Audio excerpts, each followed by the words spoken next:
People doing legs on lat pull down, whatever you want. Ooh. Do you know when me and Josh were brought up? It can kill you, which I didn't know till like a day later, 2 days later, where I'd not moved from bed. I thought it were a bad hangover, but... And then what made it worse was a lot of the camera gear was in there, so most of the content was gone as well.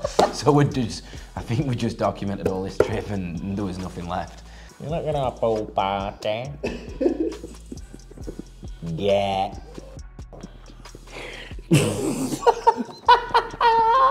So he knew we were busting to do it, didn't he? Yeah. Welcome back to another video. So we was meant to do this in Miami, but we had one too many on that night, didn't we? Been a bit in a delay, only a year late, but you're getting it. We got round to it. Great opportunity to get to know Josh better and me, seeing as he's right-hand man to the channel. An open Q&A, and we said, do your best. So Do your worst. Here we go. Would you ever consider opening your own gym?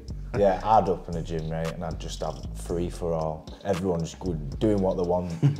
People doing legs on lat pull down, whatever you want. Proper dancing about, everything. You do, yeah, I think for me, I'd open a gym. I think you look what Christine Guzman's done, and I say I never would, and everything is online, but I think I'd want to make it almost like an exclusive gym where there's no memberships, it's like invite only. What Kamani Club have done in Dubai, and I think just have special guests and like make it the hub of content. See, I'd be bang opposite. I'd just have everyone in for £1. Be a proper free for all. About 7 queuing up for the same machine. Come on. Creatine and hair loss. Well, he's best to answer that. Well, I've had creatine, probably just minimal amounts, but I've got hair loss. Male pattern baldness. 5 gram a day, you're gonna be fine. I think it does, I think there's something to do with the DHT, and I think it can block it, which can cause hair loss. But if you've not got male pattern baldness within your family, then you're gonna be fine. But my dad's bald and so is Cardwell, so. Yeah, I won't worry about it too much. It's testosterone that you're jabbing that'll cause that more. Facts. But I'd concentrate more, like 5 gram a day is gonna be fine. It's not gonna speed your hair loss up, I wouldn't worry about it. There's definitely more harmful things within the fitness industry that are gonna speed up hair loss. Who wins in a session between you two? Gym session, me. Session and a B for me. Oh, no. Don't fall into each other's categories. We all know. I'm not saying he's not bad. He's good. Not bad. He's very good. Jack are all trades. Got worse with age. I can kick it, but I used to be able to boot it, didn't I? Yeah, proper backdoors it now, though. You'd 4 be or out, 5 o'clock, I'm out the door. all having fun, just warming up. Where's he gone? Top 3 places on the bucket list to visit that you've not already been? Vegas. Oh, I don't know, it's hard. Yeah. I know, I've only been Skegness. I've seen a lot of the world, but I think 100%. Vegas is definitely #1. I've heard mixed reviews, but just to tick it off, say I've done Vegas. New Zealand. New Zealand? Yeah, New Zealand, Lord of the Rings. And I'm gonna say No. Maldives, not the Maldives. Vegas, Tokyo, Maldives. Tokyo, I like it. Tokyo looks sick. Apparently it's just madness. But like toilets that wash your ass and that. When drinking, do you recommend changing calorie intake on a bulk and cut? Complete transparency, when I'm in an off season, I do enjoy a pint. So I'll have 1 pint to start and then I'll jump onto gin and tonic, vodka, lime and sodas. I think if you are drinking and you're really serious about your progress, you want to make sure that you are having the vodkas, the lime, the sodas that are going to be minimal calories, whatever phase that you're in, because especially in your off season, you don't want to be taking meals out for alcohol because your energy is going to be down the next day. It's going to affect your performance. And then of course, if you're in a dieting phase and you're smashing the pints back, your calories are going to take you into a surplus, so it's counterproductive. My advice is, just don't worry, just go out and get pissed. I'd have got a lot further without this guy by my side. That's why I'm in sick shape. Craziest thing you did when you were younger? What's that? Ooh. Do you know where me and Josh were brought up? So I was brought up in Rotherham, in a small town called Freiburg. And Josh was brought up in Rotherham, in a small town called East Dean. In the gutter. They're both not the nicest areas. Yeah, I did something quite bad. I think I was 19 at the time. And you might remember Neck Nominate, do you remember it? We was already drinking before we went to the club, but I got nominated, as you do, but the boys of us all got giddy and they was like, yeah, let's throw this in, let's throw that in. A Sunday roast on the side with meat juices and blood juices in it. Raw meat, and it filled half of the pint pot. And we also put pledge in it, polish. I don't know, whatever coffee as you did. I think there were about 2 sips of like Foster's in it, vodka. Mixed it up and I downed it. It got put on Facebook instantly. 2 o'clock, got a call off my mum. What are you doing? It can kill you, which I didn't know till like a day later, 2 days later, where I'd not moved from bed. I thought it were a bad hangover, but it was probably the blood and meat juices from raw meat curdling in my stomach. So that weren't the wisest move. Wouldn't say it's the craziest. Yeah, some can't be spoke about what we did. It's not suitable for the channel. I thought, do you know what? Time to man up, do my next nomination. Self-nominated myself. I got a pint glass out of nowhere, put it down in front of me, barfed into it, filled it up about that much, and then necked it. And I can confirm it looked like a pot noodle. And asked me if I'd do it again. Yeah. Oh no, there's one better. There's one better. Do you not remember what you did, what made you ill? What did I do? You picked a raw slug off. Oh my God, yeah, this is it. This is the one. This is the one. So, we were once at mine, having a drink, and I went back garden, and my friend said to me, I owed him a tenner. I owed him a tenner. This is the worst thing about it. I owed him a tenner. And he said to me, he said, eat that slug and we'll call it quits on that £10 that you owe me. £10. He shouldn't have said that because I did it. So I went down, grabbed the slug. It were about that big on hard. Picked it up, honestly, right? I got it to about here and he was like, no, don't do it. But obviously I was in too deep at that point, of course we're doing it. I put it in and I swallowed it, right? And honestly, the thought of it, and this is why I don't eat mushrooms no more, because the texture were absolutely similar. But went to work next day, showing off, thought it was funny. You can get lungworm. Yeah, you can get lungworm and die. So anyone who's thinking about eating slugs, don't eat slugs. DM me first for advice, or don't eat them at all. What would you tell your 15-year-old self? Stop being a massively introverted person who had absolutely no belief in himself. If it actually weren't for Josh here now, and I've said this on other videos, like I truly don't believe I would be the person that I am, because I was 100% the shyest person around the table, weren't I? I'd say you have come on leaps and bounds, but there is still a level of anxiety in your actions. It's just like little things like just get your top off in public and doing exercise, or just having that. You're still in a position where you have to be told to do that, instead of that just thinking, right, well, content-wise, if you were shredded, would you think of ever getting your top off still and just doing it without being told to? No, I still do have massive self-doubt, and I think coming back into bodybuilding now, we've actually just been into the gym and posing. I just think I'm going to get absolutely smashed in September. But I think that carries me as well. I think that's why I've built the business that I have, and I kind of represent who I am today, because I truly believe if you always have an element of imposter syndrome and you almost feel as if you're not good enough, you work twice as hard. Whereas I feel like people who believe so much in themselves can sometimes fall short because they don't work as hard. Looking back on myself, my best bit of advice to myself would be to take yourself a bit more seriously. I think that's what it was. I always used to just take everything in my stride, have a laugh. I had that it'll be right attitude. Have fun and just do things for you as well. And I think now you can go on Instagram and TikTok and see 15, 16-year-olds earning 10, 11, 12 grand a month. You're not in the same boat as them, so don't put that amount of pressure on yourself to exceed and be successful at a young age. It's almost a norm now to be within your 20s and be successful, and that's not really the norm, so just enjoy it. Would you rather be able to fly or turn invisible? Oh, depends how quick you can fly for me. Let's say Superman speed. I fancy Miami today. Straight up. Yeah. Straight over there. Yeah, I think fly. Invisible would be good, but I'd just be putting myself in situations I didn't want to be in. I couldn't sit in someone's house who I'd want to try and listen to people and be discreet, and I think it'd upset you. Whereas you can fly, you're having a stressful Friday, straight to Miami, baby. Just imagine being invisible and just being at the wrong place at the wrong time, walk in, sit in the room. Mum just comes in and fucking starts getting pal driving. That's what it's like in Josh's house. I'm sorry. Walks in on his mum and dad alone. Best memories from last year's content trips? You first. Marbella is definitely, it was definitely America.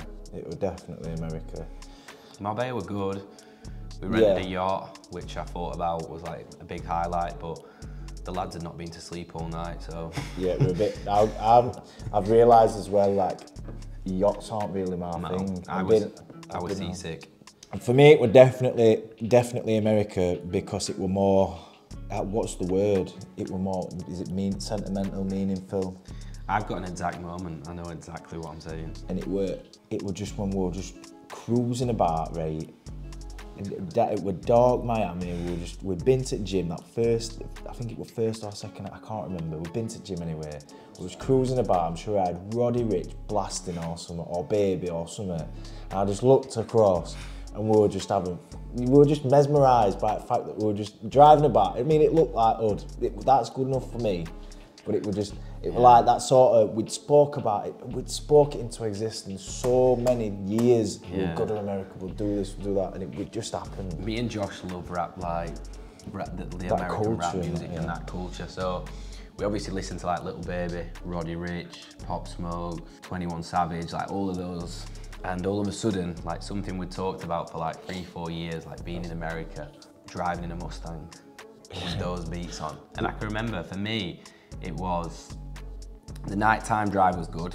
I enjoyed that because we was driving through the hood and stuff, but then the daytime when we just picked the Mustang up and we blasted the tunes, and I just looked to the left and like I saw Alex doing his thing with a camera, saw Sergio, and then I saw Josh at the side of me, and I just thought, yeah, like, we've taught this into existence now, and it was a proud moment, but also like an unreal moment. One that I'll take to the grave. But on that note, we are planning another America trip. 2.0, but this time we're gonna do it bigger, we're gonna do it better. What else? Bigger, better, longer, faster, harder. Yeah. So probably what's worst memory from that content trip? Third day in Marbella. We'd sent it quite hard on the Friday night. I had a couple of hours sleep, but these didn't have any sleep. We drove an hour to the yacht. I got on the yacht. I was seasick. Puked up all over the yacht. Just got over being seasick. Me and Josh got on the jet ski, came off it at 50 mile an hour. I had a headache for around a week, thought I was concussed. Dusted down, went out that night, just started loosening up. Apartment got robbed. Oh, you know what? That was a terrible day. That is like, I knew I just started picking up, feeling better, bang, come straight off jet ski. Wow. Honestly, felt like I'd been flashbanged. In fact, I come up there, I didn't even know where I were. I was like, He had blood all over his face. And then... It was a bad crash, that.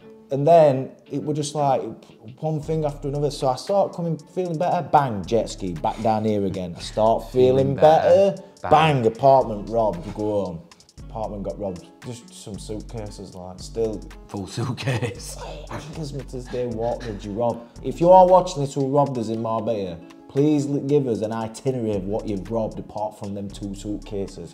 It's for life for me, I can't work it out. Nick 2 suitcases. Empty suitcase. Empty. Proper bandits, man. With $5 grand, the laptops on the side, they didn't touch them passports. So we'll let you into a secret. So let's say Marbella was the worst moment where we had that kind of series of events. Then imagine we're in the highest spirits ever in Miami. We're sat eating a sandwich, watching the community play basketball, shooting hoops. We walked down, and I'm pretty good with directions. And we just walked straight past where it were, and I was like, this car's supposed to be here. So then, lo and behold, everyone's panicking now because we've left roof down. Oh. So we thought it'd been stolen. So we walked around the block again, didn't we? We were like, no, it can't be, we're on the wrong block. Went into the shop, nobody cared. Yeah, cars get stolen around here quite frequently. Yeah. Sweet. Oh, what were the classic line? Oh, we think it's car. Oh no, it won't have been stolen. Oh, we left roof down. Oh yeah, it might have been stolen. Yeah, and then I ran back round corner. Alex, car's been robbed. Didn't believe you, did it? Alex didn't believe us. And then what made it worse was a lot of the camera gear was in there, so most of the content was gone as well. So I think we just documented all this trip and there was nothing left. Alex, the brains of the machine, Rang 911, it had been towed. We parked in front of a fire hydrant, which we didn't know was illegal in America, so there you go. How would you deal with non-adhering clients? I think there's a couple of answers to this. For me, non-adherent clients now, I'll try and I'll book a call with them, ask them like, come on, what's the problems, and let's find solutions. And I always run off like a 3 strike rule. If I have that call and the actions still aren't aligning with the words and the vision, it's another kind of conversation. Few more feedbacks with checking, and then it's a point for me where I'm at capacity, so it's like, right, this relationship's not going to work. You can't be scared to cancel direct debits as a coach.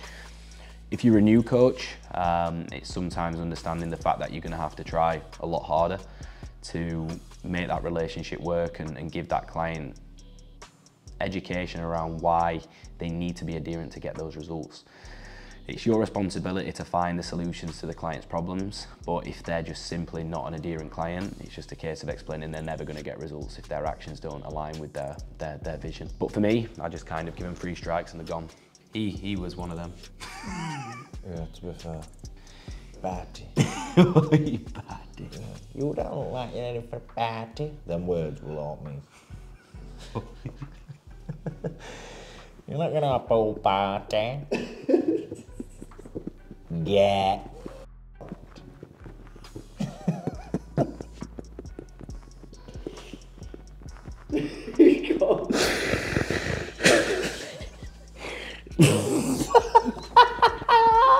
Oh my god. We was in the worst moods ever, weren't we? Yeah, he don't. You don't look like you're dressed to go to a pool party. God. Even you. That was a joke. We went to this Aviva, we rocked up. Remember we saw shitty extensions? Yeah, mate, we were in a really bad... Green fake tan. We were in a proper bad mood, mate, and she went, "Hey up, lads." Didn't she?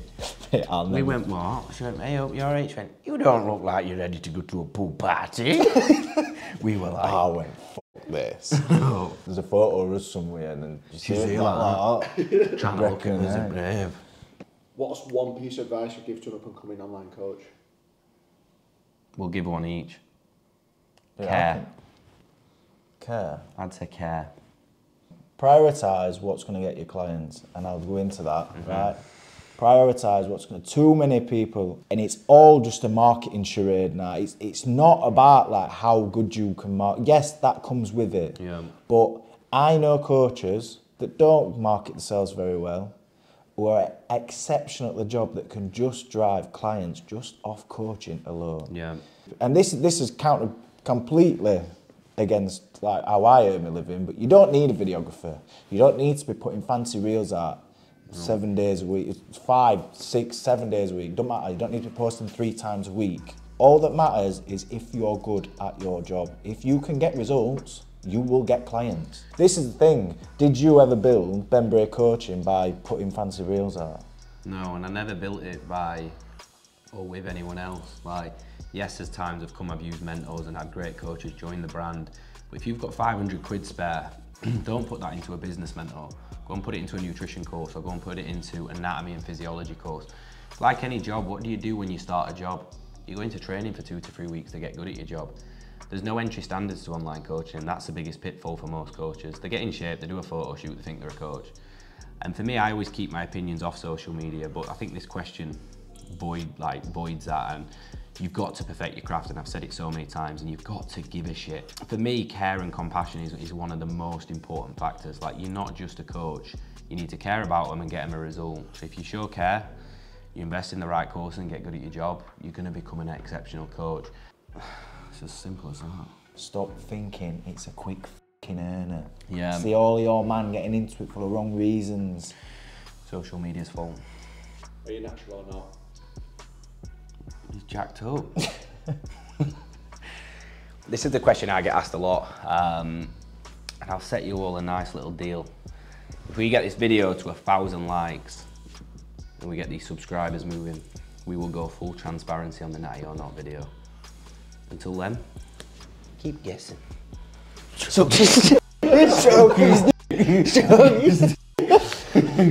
knew we were busting to do it, didn't he? Yeah. So how long have you and Carl known each other? I actually met Cardwell in year 9. He went to a school which didn't have the best reputation. I went to like a Catholic school up the road, and we played football against his team and against his school. It was just probably one of the roughest schools in Rotherham, weren't it? Yeah, possibly. And I was unbelievable at football in year 9. And I think I scored... You scored a few. I scored 7.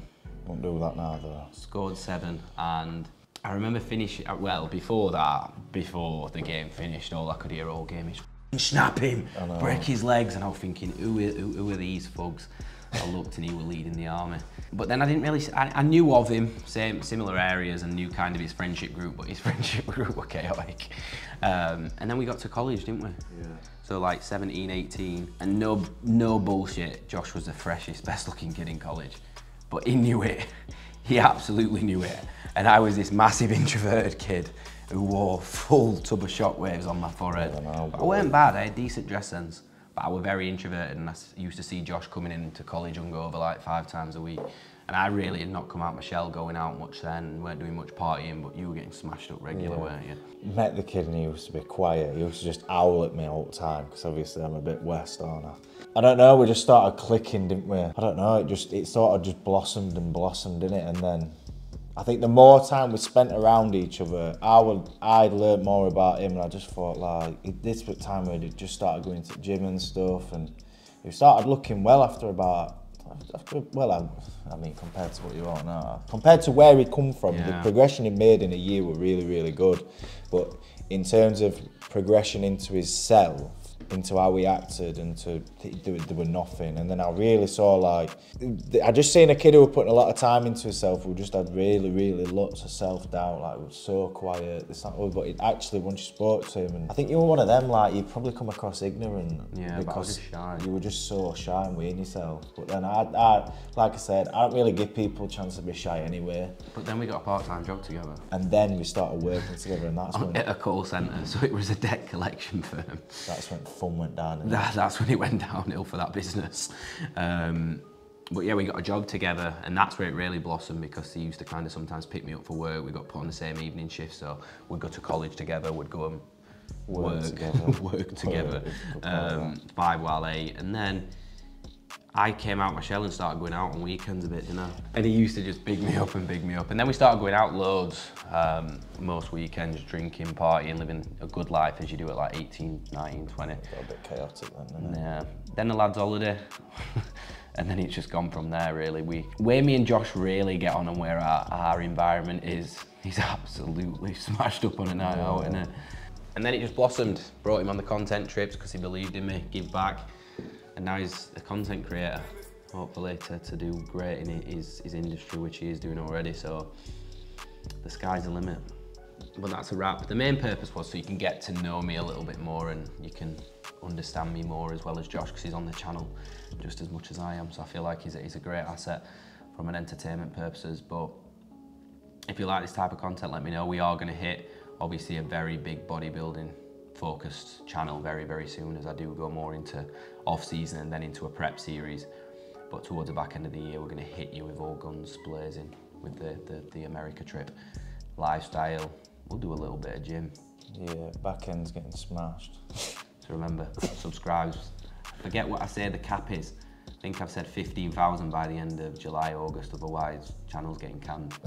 So remember to like, comment and subscribe, and we'll see you in the next one. We'll see you in the next one.